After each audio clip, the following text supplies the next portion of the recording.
Hi, this is Cheryl, and I'm gonna do a reading. I have two decks.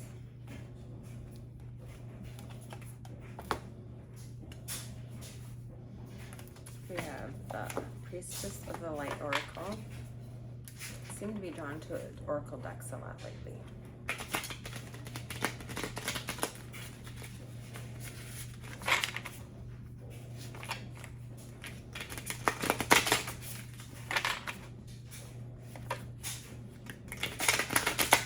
I'm doing several readings, so I'll put them on your For You page on TikTok, and whichever one comes up may be a message for you. Because not all the messages are going to resonate with everybody.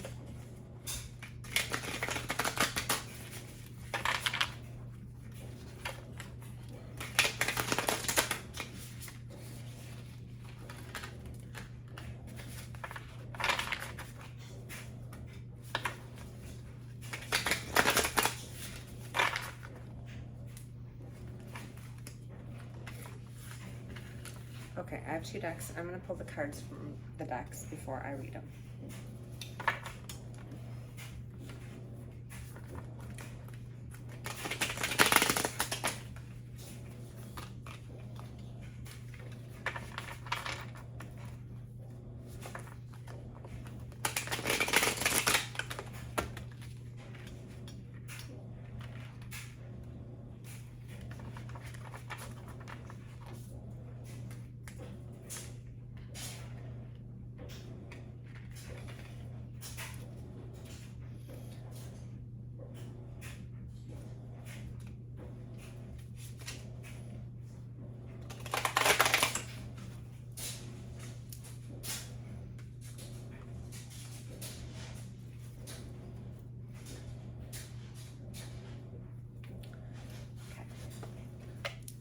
I'll be right back.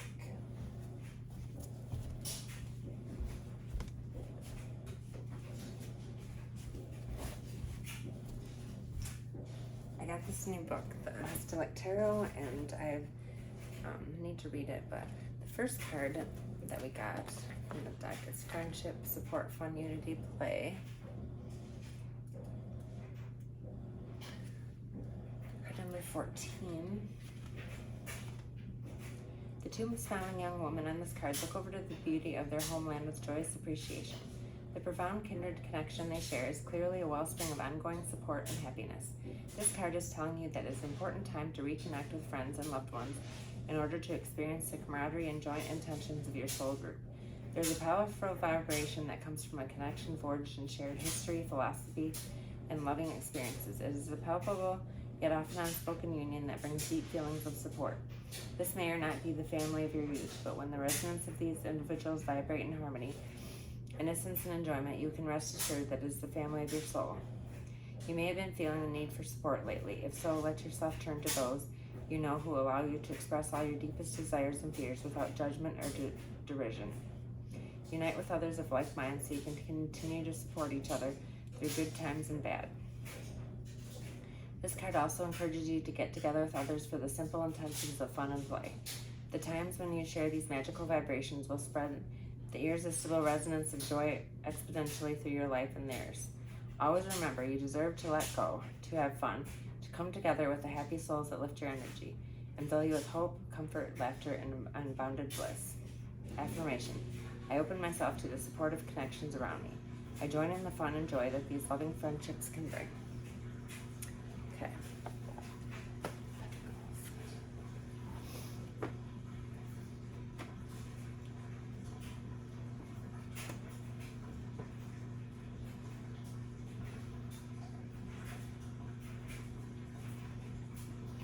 We got the Two of Pentacles.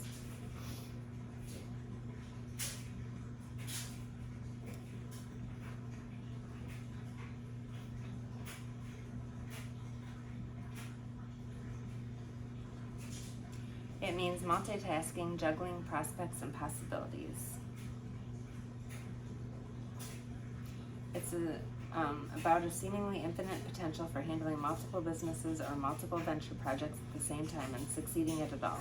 Boundless possibilities are available to the seeker. It represents commerce and wealth, and vitality and ambition.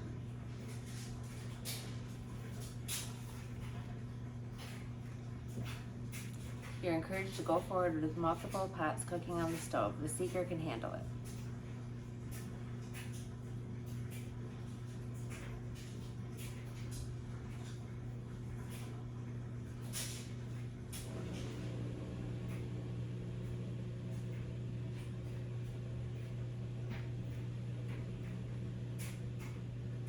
It's about having choices, but both options are appealing prospects. And what's more, the seeker does not need to choose between the two, but is in a prime position to acquire and have both. The Two of Pentacles seems to suggest the seeker can have it all, especially where commercial or business ventures are concerned. So you can have it all. Okay.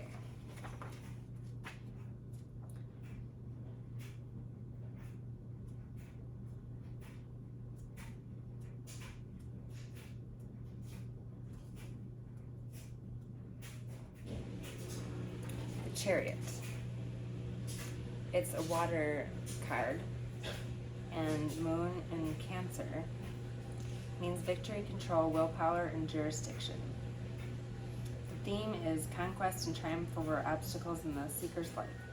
It suggests full control of the seeker's emotional faculties. It affirms movement in the right direction. Your current movement will lead to victory. The seeker is controlled, a master of self-control and self-assertion. When the Chariot card appears in the spread, it indicates great control over one's willpower. It's also a sense that the seeker's willpower comes from divine, strong, positive external forces, spiritual in nature and inexplicable. It's about putting into action body and mind, knowledge and intuition. It represents personality and tenacity and movement toward accomplishing a goal.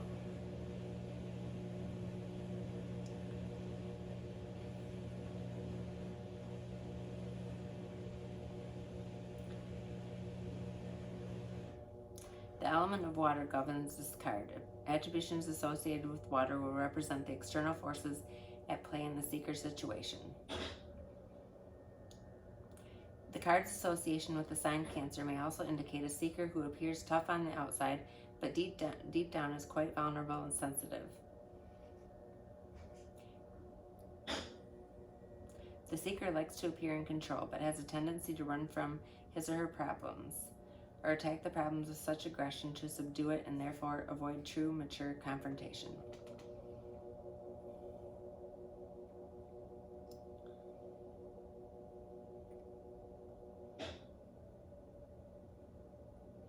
There is a sense of reception of powers of knowledge from the divine.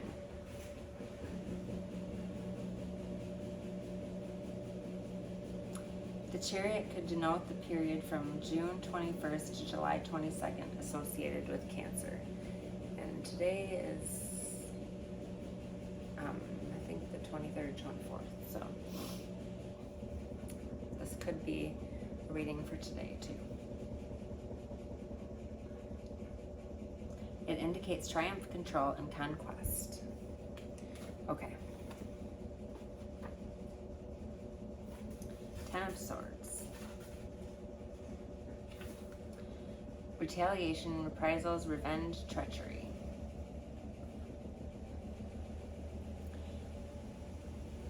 It denotes sudden misfortune and defeat. Others are acting against the seeker out of jealousy, envy, hatred, aggression, or retaliation. However, keep hope. There's a bright horizon ahead, and some good will come out of all this, like the yellow card in the light's horizon.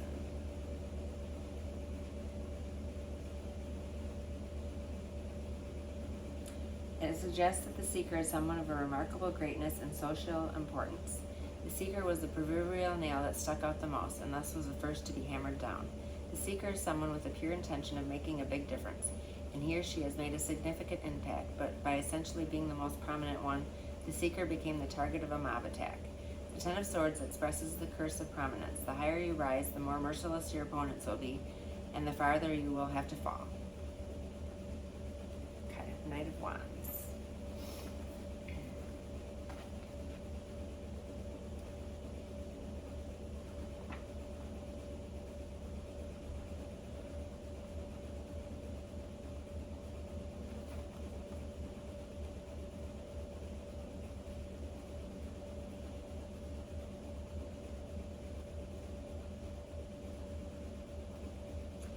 It is associated with air, the night, and fires the wands. Impetuous, competitive, and hot-headed. It's a fiery, impetuous character. He likes to stir conflict and thrives on challenge. It is easy, natural almost, for this character to get into fights. The seeker is hasty, competitive, yet also motivated and career-driven. Has a lot of potential to become great someday. The seeker is an extrovert and a visionary. However, he has difficulty finishing what he starts. He must control immaturity. In a reading for a seeker asking about love, the card could indicate the appearance of a young man or yang dominant personality with the foregoing qualities. The Knight of Wands is hot-headed and can exhibit a bad temper, often resulting from immaturity. The Knight of Wands could indicate swift action or active progress on the seeker's career or creative projects.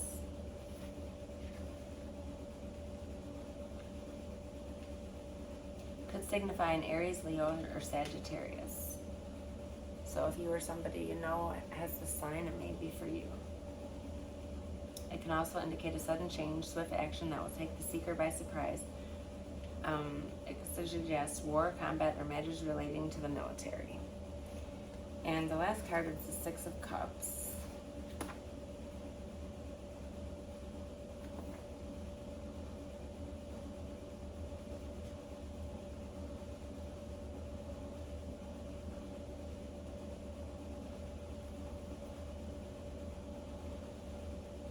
Nostalgia, childhood, reminiscence, and memories. The number 6 means harmony in the body, mind, and spirit.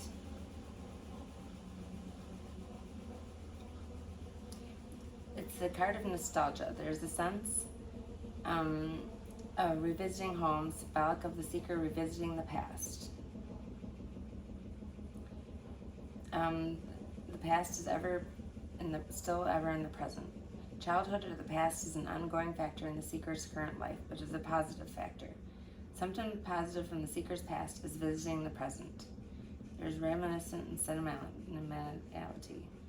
Memories reemerge from the present consciousness. Generally, the Six of Cups is a card about our past becoming our present again. If asking about a problem, it indicates that the root cause can be found in the seeker's childhood. If the card is in the projected future, look in neighboring cards. It may indicate the start of a new family or addition to the family. And the Knight of Wands came up, so it could be somebody new in your life. An important theme here is children and childhood. These are significant factors in the situation at hand. It could also suggest that someone from the seeker's past will reemerge in his or her life. And that is the reading, and I went over a little on time, but that's okay. Thank you so much.